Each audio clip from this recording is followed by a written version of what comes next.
Hello everyone and Dr. Peter. My name is Solana Mazzucco, and today I will be presenting about crisis intervention for this class, which is MCC 664, Trauma Crisis and Traumatic Stress Counseling. Before I get started with the rest of my presentation, I thought that it would be useful to share some suicide statistics. I think that knowing the facts can help us all understand the scope of suicide. The first fact is that suicide is the 10th leading cause of death in the United States.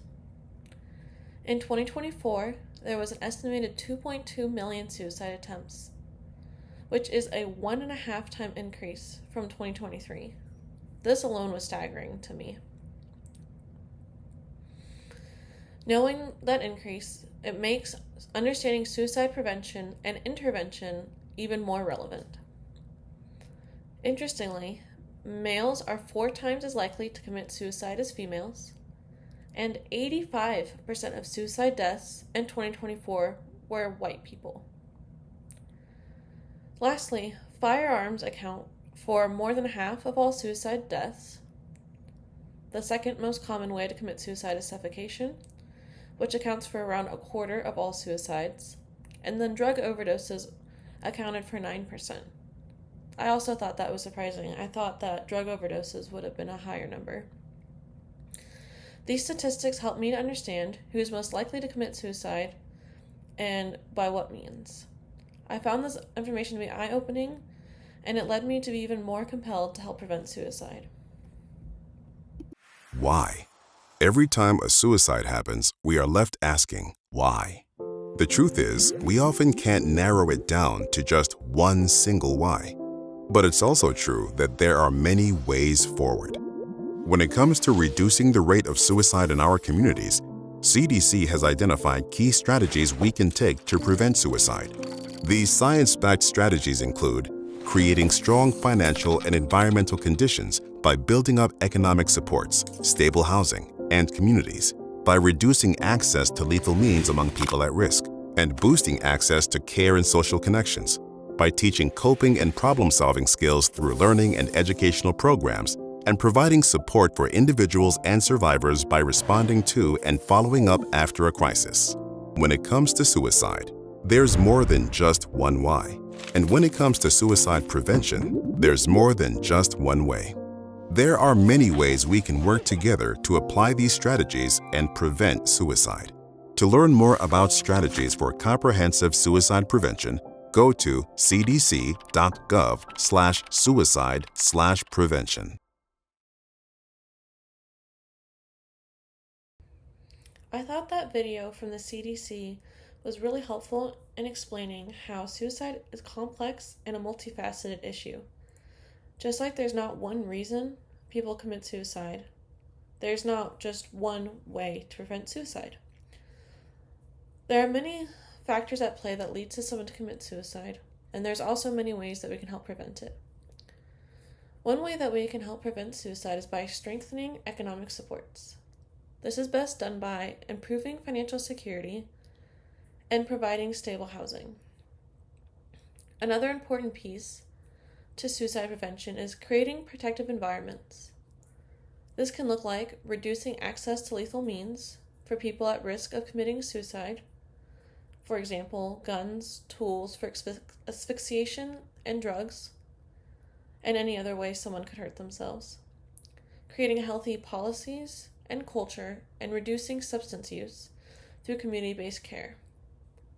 Access to suicide care can be greatly improved by having insurance cover more mental health services than they do right now, having more providers for suicide care in general, and especially in rural and underserved areas, being able to provide access to care quickly and remotely if needed, and creating systemic changes to provide safer suicide care.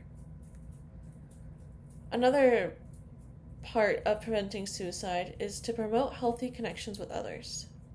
This can be done by encouraging people to interact with their peers and in their community.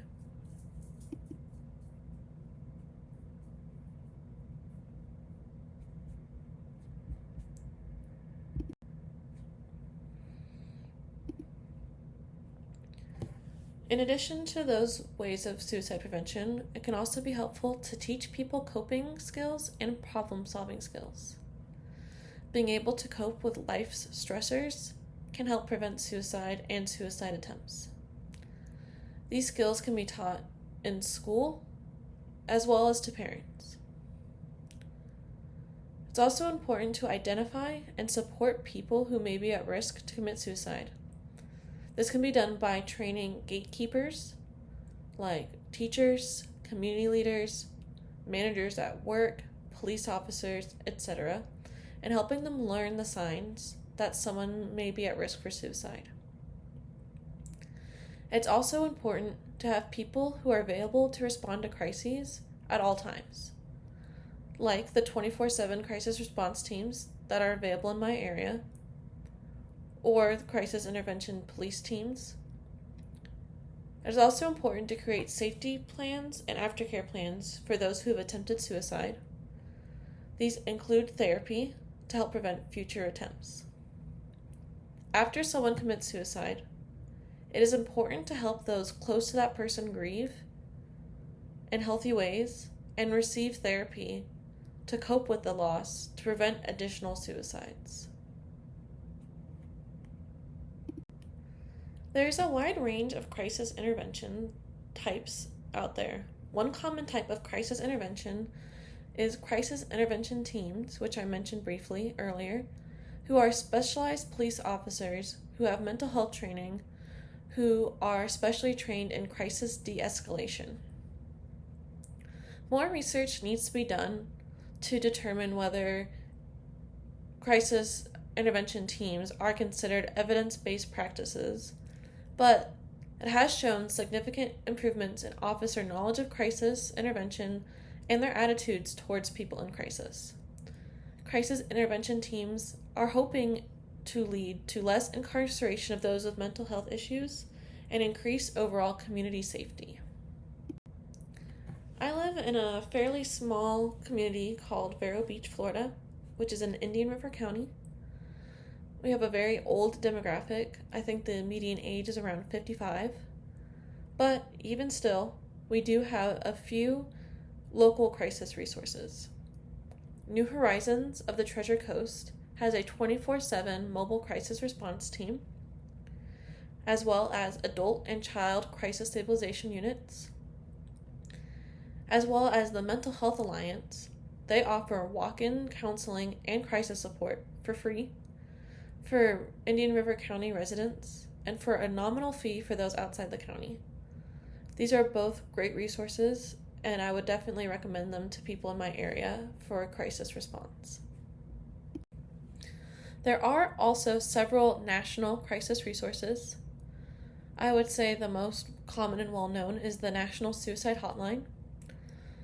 To connect with the National Suicide Hotline, you call or text the number 988, or you can chat on their website 24/7 as well.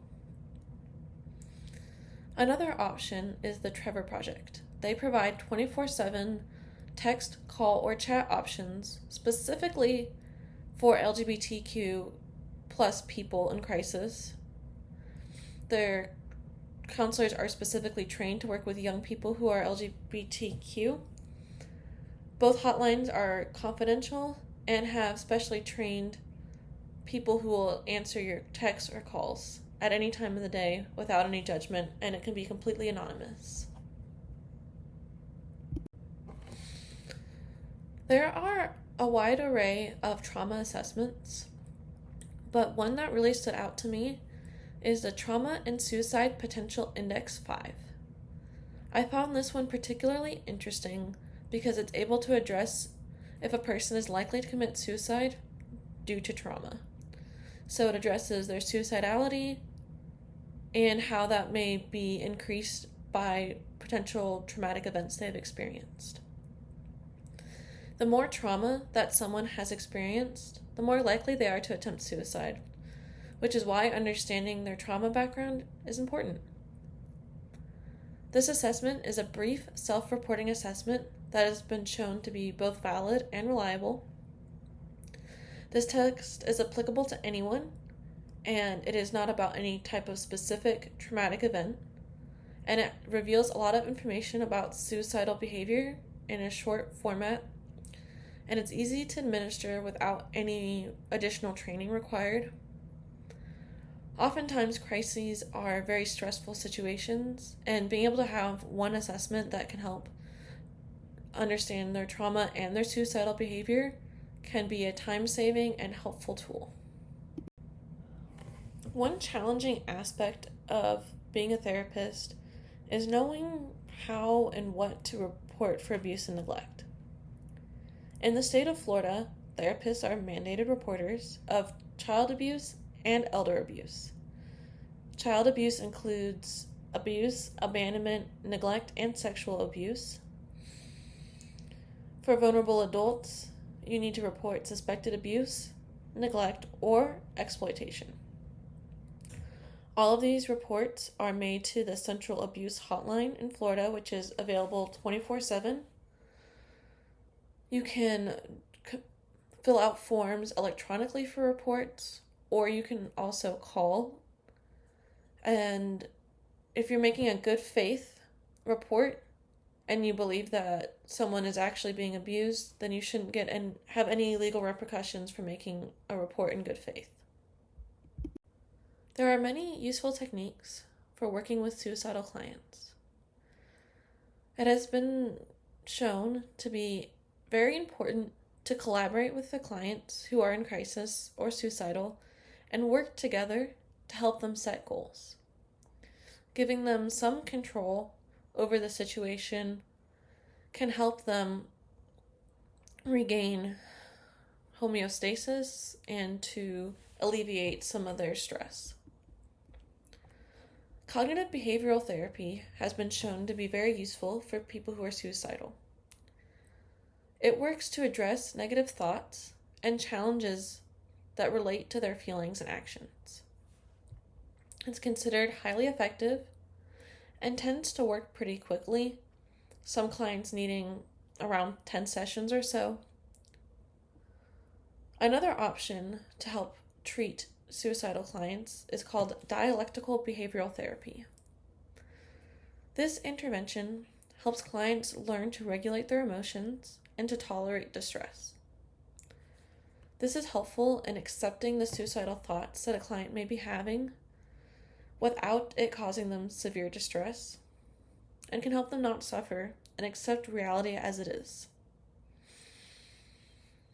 It also incorporates mindfulness, and mindfulness in itself can be a really useful tool. Another type of therapy that I had not heard of before doing research for this PowerPoint is called interpersonal therapy.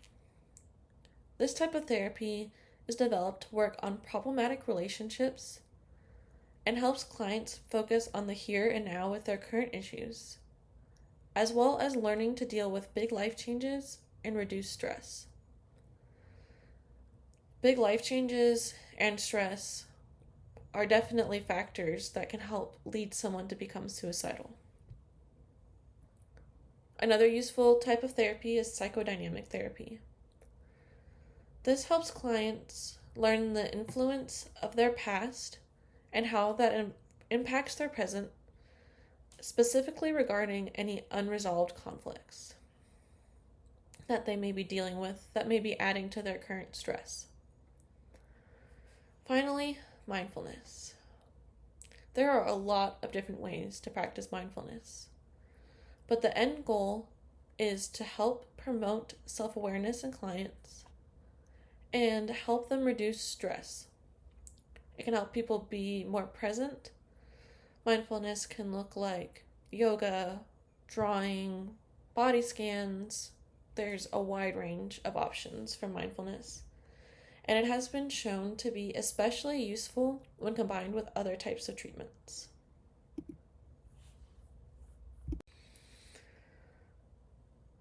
As we come towards the end of my presentation, I wanted to take a few minutes and reflect. My first reflection question is, what suicide statistic was most surprising to you? For me, I think that the fact that only 9% of suicides are due to drug overdoses. With all the drug overdoses that have been in the media, I genuinely thought that that number would be much higher. And maybe if these statistics were updated for 2026, maybe we would see that dramatic increase. I'm not sure though. My next question for you is, how can you help prevent suicide on a micro, meso, and macro level? On a micro level, I can help prevent suicide by assessing all my clients for suicide risk and making sure to reevaluate them regularly.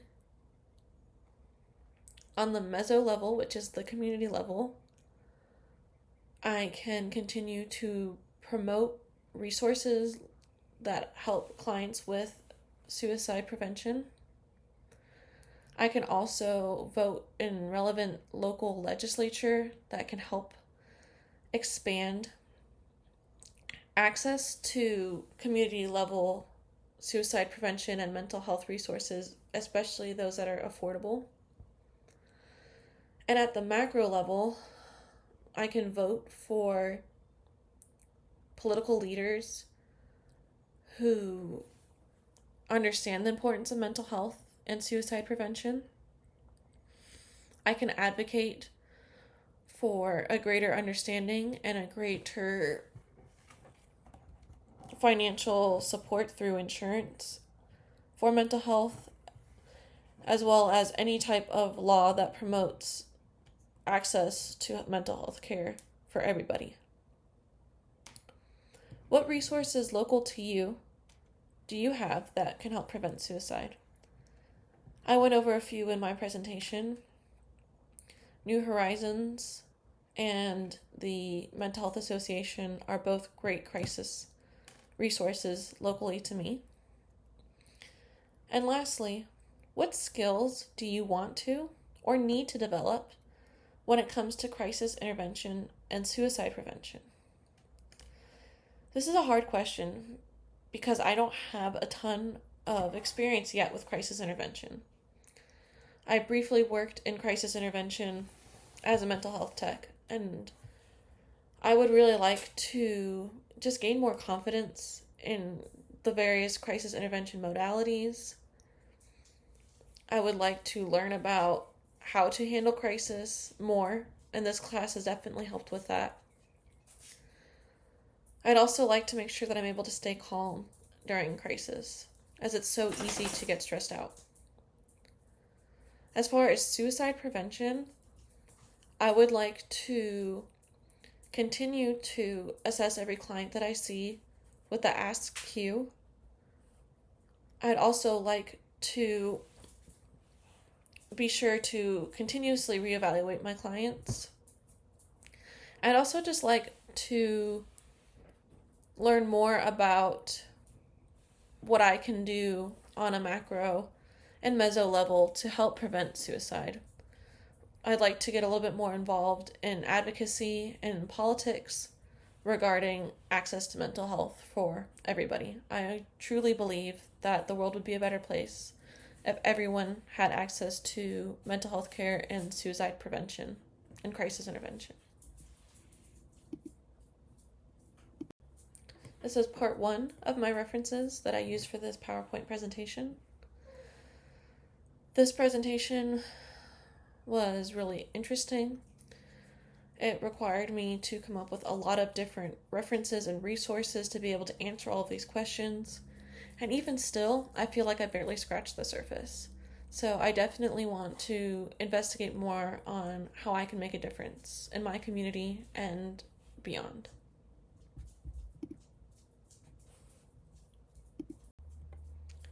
And this is part 2 for my references. I wanted to thank you for listening to my presentation. I hope that you learned something. And I hope that I maybe made you think about what you can do in your community and beyond for helping prevent suicide and access to mental health for everyone. Thank you, and I hope you have a wonderful day.